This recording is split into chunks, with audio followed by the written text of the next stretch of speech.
Afternoon बच्चों। देखो बेटा, मेरे संग की औरतें जो चैप्टर चल रहा है आज हम इसको खत्म करेंगे। और एक बार मैं आपको रिमाइंड करवा दूं, हम कहाँ थे बेटा। हम अचला के करेक्टर, अब वो रेणु मतलब लेखिका मृदुला गर्ग। आपको अच्छे से पता है, पहले उन्होंने अपनी नानी का किस्सा बताया, फिर माँ का किस्सा बताया, फिर परदादी का किस्सा बताया, और अब अपने सारे भाई बहनों का किस्सा बता रही है किस प्रकार हम सारे भाई बहनें लीक से हटकर थे। मतलब उस जमाने में लड़कियां पढ़ना तक नहीं जानती थी बेटा, उनको पढ़ाया नहीं जाता था। मतलब जन्म देते ही उस टाइम उनकी मौत कर देते, मतलब मार देते थे बच्चियों को। और आज उस जमाने में ये लड़कियां लिख रही हैं और कैसी स्वतंत्रता इन्हें घर के अंदर मिल रही है, वो सब बताया गया। तो अचला के बारे में बताया कि हम 3 बहनें हिंदी में लिखती थी बेटा।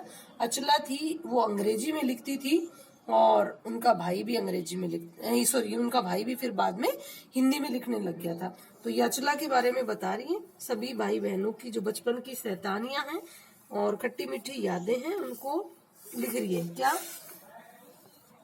एक बात हम में एक सी थी, मतलब सारे भाई बहनों में एक जैसी थी। क्या घर बार को परंपरागत तरीके से हमने भले ही न चलाया हो, क्यों भाई, माँ भी नहीं जानती थी, माँ ने ऐसी कोई घर बार की शिक्षा इनको दी भी नहीं थी। इनकी माँ तो खुद घर गृहस्थी से दूर रहती थी। वो तो घर में इनकी जेठानियां, सास, दादी सास वगैरह जो थी वो सब मिलकर चलाती थी, बच्चों को उन्हीं ने पाला पोसा था।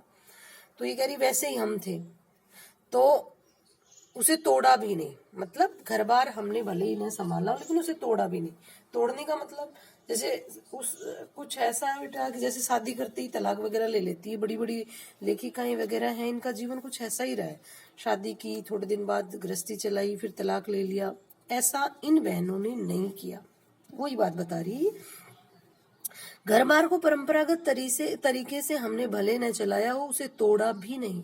शादी एक बार की और उसे कायम रखा, चाहे तलाक के कगार पर खड़ी चली हो, पर कगार तोड़ डूबी नहीं। मतलब ऐसा नहीं है कि भाई उतार चढ़ाव तो सब वैवाहिक जीवन में सभी के आते हैं। तो ऐसा नहीं है कि हमारे जीवन में कभी उतार चढ़ाव नहीं आए, हमारे वैवाहिक जीवन में कभी कोई अड़चन नहीं आई। तलाक की हमने भी बहुत बार सोची, लेकिन तलाक में रखा क्या है, फिर ये कुछ सोचकर इन्होंने कभी भी तलाक वगैरह का डिसीजन नहीं लिया। शायद इसलिए कि जैसा मैंने अपने पहले उपन्यास में लिख डाला था, हम सभी विश्वास करती रही होंगी कि मर्द बदलने से कोई प्रयोजन सिद्ध नहीं होता। मतलब शादी के बाद दूसरी शादी, मतलब एक पुरुष ने जब निहाल नहीं किया तो दूसरा क्या करेगा, ऐसा सोचकर इन्होंने कभी शादी तोड़ी नहीं। घर के भीतर रहते हुए भी अपनी मर्जी से जी लो तो काफी है। शादी के बाद, अब ये बता रही है, शादी के बाद बेटा बिहार में जाएंगी, वहां पर बच्चों के लिए स्कूल बनवाएंगी, कैसे क्या स्ट्रगल करेंगी, अपने सारे स्ट्रगल को लिख रही हैं। ये क्या संघर्ष किया इन्होंने अपने वैवाहिक जीवन रहते हुए भी, लोगों को अधिकार दिलाए, छोटे बच्चों को एजुकेशन के लिए लड़ी, वो सब बताएंगी। शादी के बाद मैं बिहार के ऐसे छोटे कस्बे डालमिया नगर में रही, जहां मर्द औरतें चाहे पति पत्नी क्यों न हो, पिक्चर देखने भी जाते तो अलग अलग दड़बों में बैठते। मैं दिल्ली से कॉलेज की नौकरी छोड़कर वहां पहुंची थी और नाटकों में अभिनय करने की शौकीन रही थी। मैंने उनके चलन से हार नहीं मानी। साल भर के भीतर उन्हीं शादीशुदा औरतों को पराई मर्दों के साथ नाटक करने के लिए मना लिया।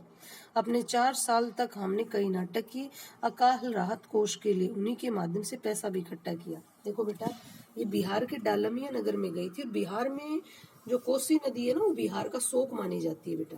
तो बिहार में उस समय बहुत ज्यादा बाढ़ आया करती थी, और ये बाढ़ पीड़ितों की सहायता करना चाहती थी लेखिका मृदुला गर्ग। और बाढ़ पीड़ितों की सहायता अगर करेंगी तो उसके लिए पैसा चाहिए।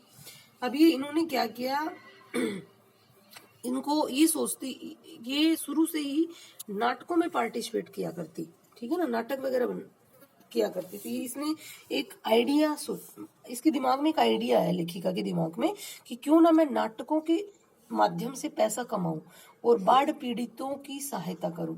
तो इसने क्या किया, औरतों को और पुरुषों को कहा कि भाई मेरे साथ नाटक करो। अब नाटक में ऐसा रोल होता है कि भाई एक औरत को पराये मर्द के साथ रोल अदा करना पड़ता है, और वो उनको गवारा नहीं था। बिहार की जो लोकल औरतें थी उनको ये गवारा नहीं था कि हम पर पुरुष के साथ नाटक में रोल अदा करें। फिर इसने मृदुला गर्ग ने बिहार की उन औरतों की कमजोरी पकड़ी। एक बार वो थिएटर में गई तो उन्होंने देखा कि वैसे तो ये पराये मर्दों के साथ काम करने को राजी नहीं है नाटक में, और यहाँ सिनेमा हॉल में ये अलग रो में बैठी अपने पति से। इसने भी जिद कर ली कि मुझे इन्हें गैर मर्दों के साथ काम करवाना है, और कुछ दिनों में मना लिया उन औरतों को। ऐसा चक्कर खेला कि वो लेखिका के साथ दूसरे मर्दों के साथ नाटक में काम करने को राजी हो गई। ठीक है ना। चलो अब क्या कह रही है, वहां से निकली और राहत कोष के लिए, मतलब अकाल राहत कोष के लिए इसने पैसा भी इकट्ठा कर लिया। तो देखिए बेटा, अब ये कह रही बिहार से निकली तो कर्नाटक के और भी छोटे कस्बे बागलकोट में पहुंच गई। अब ये कर्नाटक आ गई, यहाँ पर छोटे बच्चों की पढ़ाई के लिए संघर्ष करेंगी बेटा। ठीक है ना। वहां तो उन्होंने अकाल राहत कोष के लिए पैसा इकट्ठा करने के लिए नाटक किया, और उस नाटक में औरतों को पराये मर्दों के साथ काम करने के लिए राजी किया। क्या संघर्ष किया। दूसरा, अभी कर्नाटक में संघर्ष करेंगी छोटे बच्चों की पढ़ाई के लिए। वहां से निकली तो कर्नाटक के और भी छोटे कस्बे बागलकोट में पहुंच गई। तब तक मेरे 2 बच्चे हो चुके थे जो स्कूल जाने लायक उम्र तक पर पहुंच रहे थे, पर वहां कोई ढंग का स्कूल नहीं था। कहाँ नहीं था बेटा, कर्नाटक में कोई ढंग का स्कूल नहीं। अब परेशानी कि भाई वहां के बच्चे भी नहीं पढ़ पा रहे अच्छे से, और लेखिका के खुद के 2 बच्चे हो गए थे, कल को बड़े होकर इनको भी स्कूल डालना है, तो ये तो बहुत बड़ी प्रॉब्लम आ गई। बच्चे कैसे पढ़ेंगे जब अच्छा स्कूल ही नहीं है। तो देखिए क्या करेंगे वहां पर। लोगों की राय पर मैंने पास के कैथोलिक बिशप से दरख्वास्त की कि उनका मिशन वहां के सीमेंट कारखाने की आर्थिक मदद से हमारे कस्बे में एक प्राइमरी स्कूल खोल दे।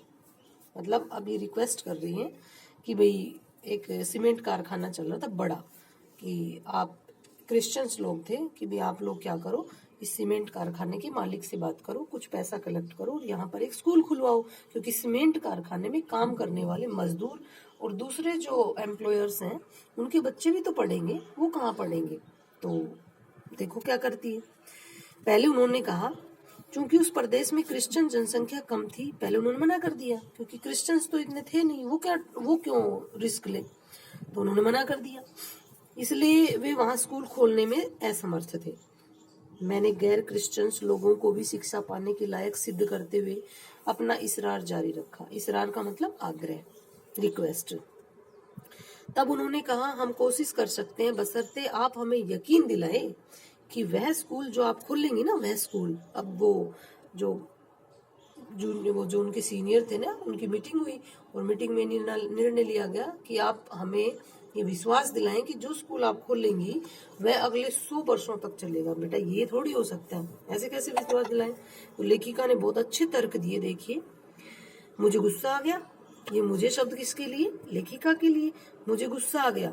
मैंने कहा, स्कूल की छोड़िए, किसी के बारे में भी मैं यकीन नहीं दिलाया जा सकता कि वह अगले 100 बरस तक चलेगा। ये भी गुस्सा खा गए, बोले, खुदा का लाख शुक्र है जी, बच्चों के न पढ़ पाने की समस्या आपकी है, मेरी नहीं। बात कड़वी थी पर 100% सच भी थी। लास्ट में वो कैथोलिक बिशप वालों ने क्या कहा कि ऐसा है जी, गुस्सा करने की जरूरत नहीं है मैडम, बच्चे पढ़ने पढ़ाने की प्रॉब्लम किसकी है, आपकी है, हमारी नहीं। चलो अब मैडम बेचारी क्या बोले। सच के आगे सिर झुकाने की हमारी बचपन की आदत थी, सो मैंने तय किया कि मैं खुद अंग्रेजी, हिंदी, कन्नड़ 3 भाषाएं पढ़ाने वाला प्राइमरी स्कूल वहां खोलूंगी। अब लेखिका ने ठान ली कि वहां के जो थोड़े से समृद्धशाली लोग थे उनकी हेल्प लेंगी, कुछ लोकल मध्यम वर्गीय परिवार के जो बंदे थे जिनके बच्चे पढ़ेंगे उनसे पैसे कलेक्ट करेंगी और फिर वहां पर स्कूल खोलेंगी। ठान लिया। और 3 भाषाएं लेखिका ने खुद पढ़ाई। कौन सी, अंग्रेजी, हिंदी और कन्नड़। 3 भाषाएं पढ़ाने वाला प्राइमरी स्कूल वहां खोलेंगी और कर्नाटक सरकार से उसे मान्यता भी दिलवाऊंगी। ये किसने ठाना है, लेखिका मृदुला गर्ग ने। वहां के अनेक मेहनती और खिसके लोगों की मदद से ये व्रत पूरा हुआ। मेरे बच्चे तथा अन्य अफसरों के बच्चे उसी स्कूल में पढ़े। बाद में अलग अलग शहरों के अलग अलग ख्यात स्कूलों में दाखिला भी पा गए। देखो बेटा, स्कूल खोल दिया बंदे ने और वहां पर खुद के बच्चे भी पढ़ाए और दूसरों भी। अब देखो, अब ये कह रही है, ऐसे अनेक मौके आए जब मैंने अपने जिद्दीपन के नमूने पेश किए। मतलब जिद्दी तो थी, देख लो वहां पर जिद की थी कि इन औरतों को मैंने गैर मर्दों के साथ काम नहीं करवाया तो मेरा नाम नहीं, करवा दिया। यहाँ पर इसने जिद की थी, कर्नाटक के बागलकोट कस्बे में मैं स्कूल खोल के रहूंगी और प्राइमरी स्कूल खोल लिया 3 भाषाओं वाला। तो कह रहे कि हम जिद्दी तो बचपन से थे और सारी बहनें ही जिद्दी थी। अब ये अचला का जिद्दीपन दिखाएंगे जो बड़ा मजेदार है बेटा। अचला एक बहुत बड़ा जिद्दीपन वाला काम करेगी और वो बहुत बड़ा मजेदार है। देखिए, मैं ऐसे अनेक मौके आए जब मैंने अपने जिद्दीपन के नमूने पेश किए, पर सबसे ज्यादा उसने मंच पाया मेरे लेखन में। मतलब लेखन की जिद बड़ी तगड़ी थी, जो मर्जी आया उसके बारे में मैंने समाज में लिखा।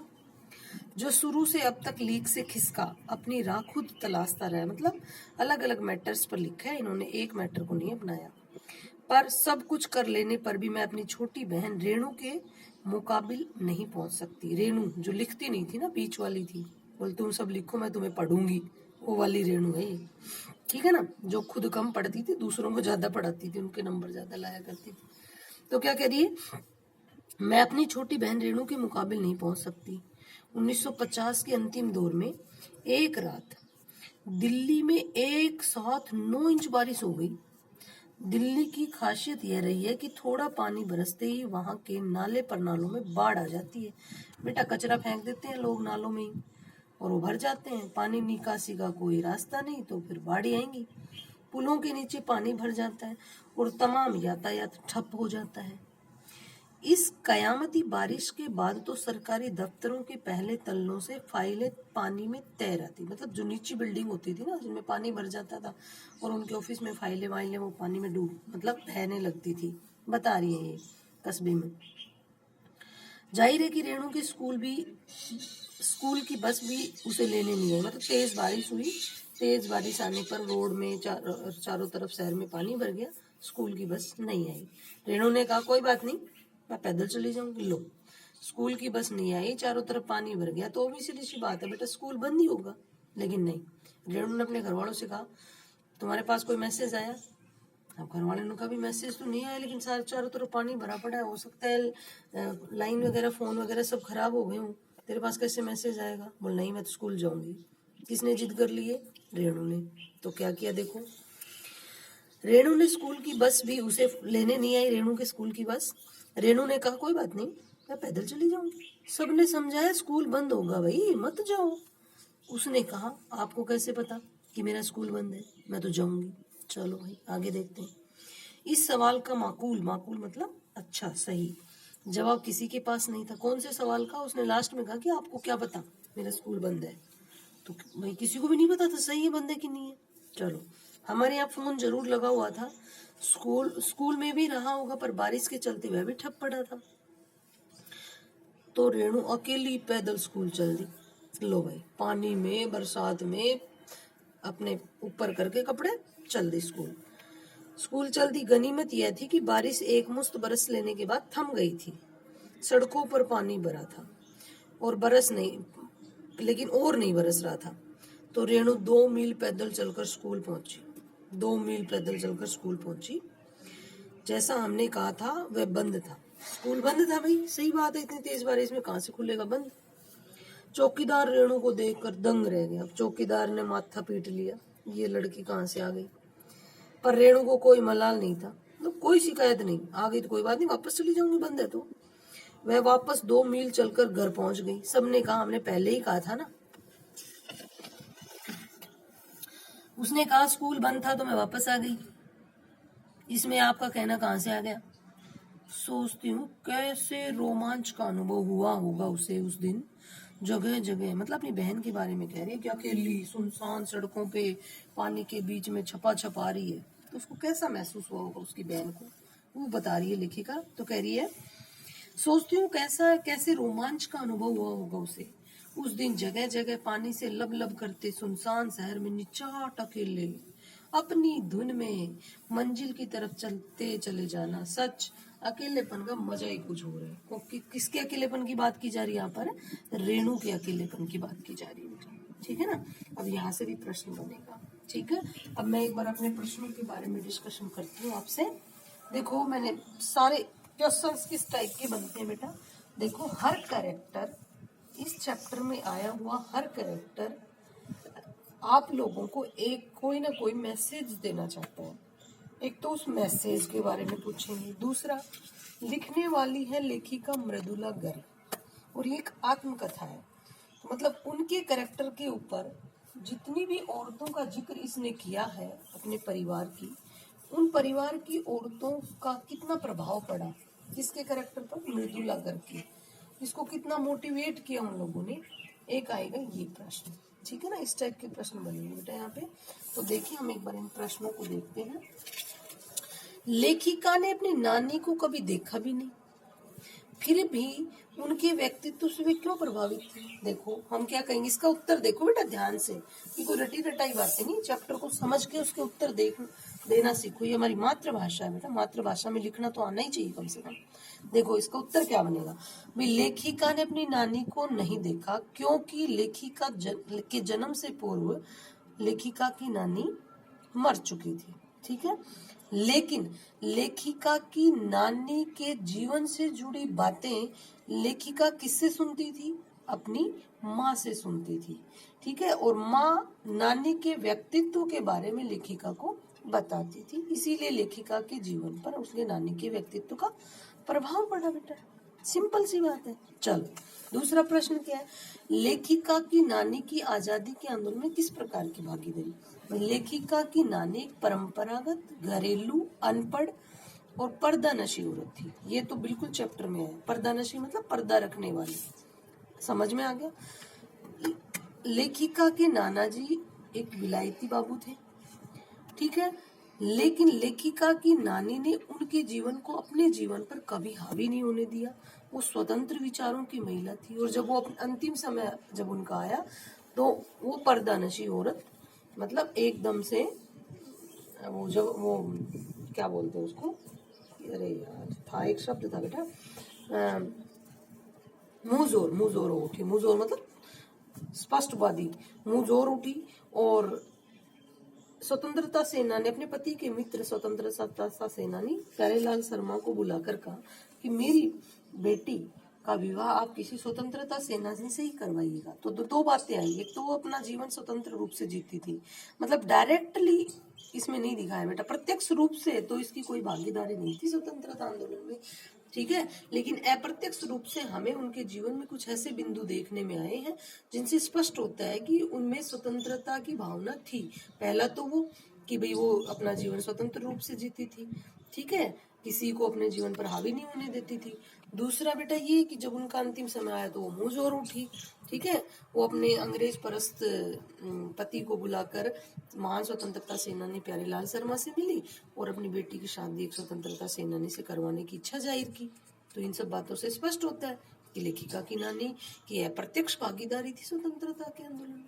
चलो आगे देखो, लेखिका की माँ परंपरा का निर्वाह न करते हुए सबके दिलों पर राज करती। परंपरा मतलब एक अच्छी गृहिणी भी नहीं थी बिल्कुल, है ना। और बेटा एक तरह से घर का कामकाज वगैरह भी अच्छे से नहीं करती थी, मरियल सी थी, कपड़े वगैरह भी अच्छे से नहीं पहनने आते थे, फिर भी घर के सब लोग उसकी इज्जत करते थे। क्यों? सबके दिलों पर राज करती थी। इस कथन के आलोक में लेखिका की माँ के व्यक्तित्व की क्या विशेषताएं थी। लेखिका की माँ एक दुबली पतली और कमसिन, मतलब एक क्या कहें उसको, नाजुक महिला थी, ठीक है। दूसरा हम ये कहेंगे वो कभी झूठ नहीं बोलती थी। उनके व्यक्तित्व की सबसे बड़ी विशेषता, एक तो वो कभी झूठ नहीं बोलती थी, एक की बात दूसरे के सामने कभी नहीं कहती थी। घर के सब लोग इसीलिए उनकी इज्जत करते थे, सब लोग उनसे अपनी बात शेयर करते थे, उनके सामने अपनी बात रखते थे, क्योंकि उन्हें इस बात का डर नहीं था कि भाई उनकी बात किसी और के सामने जा सकती है। एक तो ये था। दूसरा, लेखिका की दादी के घर के माहौल का शब्द चित्र। वे लेखिका की दादी में इतनी महिलाएं थी, वो कैसे आपस में रहते थे, ये सब बताना है, ठीक है, चैप्टर में आया सब। आप अपनी कल्पना से लिखिए कि परदादी ने पतोहू के लिए अपने बच्चे के रूप में लड़की पैदा होने की मन्नत क्यों मांगी। ये अपने अकॉर्डिंग लिखना है कि भी उस समय जब लड़कियों को पैदा होते ही मार दिया जाता था, तो लेखिका की दादी बेटा समाज में लड़कियों की या स्त्री जात की जो भूमिका थी उसको समझती थी, ठीक है ना, और एक तरह से लड़कियों को सम्मान दिलाना चाहती थी। और उसने अपने जीवन में शायद उपेक्षित व्यवहार झेला होगा, या अपने जीवन में वह उपेक्षित रही होगी, तो वो नहीं चाहती थी कि मेरी आने वाली महिला, अगली महिला पीढ़ी है, वो किसी तरीके का उसको किसी तरीके से उपेक्षित समझा जाए। इसीलिए वो बच्चियों को उनका अधिकार दिलाने के पर्पज से ऐसा सोच रही हो कि अपनी इमेजिन करके लिखना है इस टाइप की बातें, दूसरा बेटा देखो, वो था ना वो नामी चोर, उसको डराना, क्या कह रही है, डराने धमकाने उपदेश देने या दबाव डालने की जगह सहजता से किसी को भी सही राह पर लाया जा सकता है। पाठ के आधार पर बताइए। देखो बेटा, दादी माँ ने एक नामी चोर का किस्सा बताया था, उस नामी चोर के किस्से को जोड़कर इस बात को एक्सप्लेन करना है हमें। ठीक है। शिक्षा बच्चों का जन्म सिद्ध अधिकार है। ये कर्नाटक के जो बागलकोट कस्बा है उसमें वो लेखिका गई और बच्चों की पढ़ाई के लिए जो संघर्ष किया, स्कूल खोला, वो सब वो वाला आंसर है इसमें। पाठ के आधार पर लिखी कि जीवन में कैसे इंसानों को अधिक श्रद्धा भाव से, जो देखो बेटा जिनमें दया सहानुभूति और अपनेपन का भाव हो, जो झूठ ना बोले, ठीक है, सच्चाई का साथ दे, लड़कियों में भेदभाव ना रखें, इस टाइप के लोगों को श्रद्धा भाव से देखा जाता है। सच अकेलेपन का मजा ही कुछ और। इस कथन के आधार पर लेखिका की बहन एवं लेखिका के व्यक्तित्व के बारे में अपने विचार व्यक्त कीजिए। लेखिका और उसकी बहन लीक से हटकर थी, वो जिद्दी थी, ठीक है ना, और स्कूल में चली गई, मतलब 2 मील पैदल चलकर, और फिर वो सब बातें इसमें बतानी है। एक बार इसको देख लेना बेटा, ये असाइनमेंट के रूप में आज मैं आपको भेज दूंगी और इसके क्वेश्चन आंसर करने हैं आपको, ठीक है बेटा। ओके, कल नेक्स्ट चैप्टर पढ़ेंगे, ठीक है, थैंक यू।